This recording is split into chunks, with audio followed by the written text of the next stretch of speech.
ఈరోజు మీనరాశి వారిని పరిశీలించినట్టయితే వ్యవహారాల్లో కదలికలు ఆనందాన్ని కలిగిస్తాయి.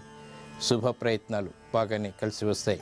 కోర్టు సంబంధిత లావాదేవీల్లో కూడా విజయాలు సంపాదించుకోగలుగుతారు. విదేశీ సంబంధిత లావాదేవీల ద్వారా ఆదాయాన్ని పెంపొందింప చేసుకునేటువంటి మార్గాలు కూడా కలిసి వస్తాయి.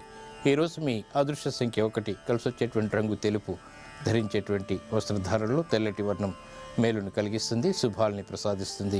తూర్పు దిక్కు ప్రయాణాలు ఈరోజు మీకు ఆర్థికపరమైనటువంటి విజయాలకు దోహదపడుతుంది. అనుకూల దైవం ఈశ్వరుడు. ఈరోజు ఈశ్వరుడు యొక్క అభిషేకం, ప్రార్థన, పూజ, దర్శనం, నమస్కారం వంటి ఉత్తమ శుభ కర్మలు శ్రద్ధతో చేసినట్టయితే గ్రహాల యొక్క ప్రతికూలతని, ముఖ్యంగా జన్మగురుడి యొక్క దోషాన్ని తొలగించుకోగలుగుతారు.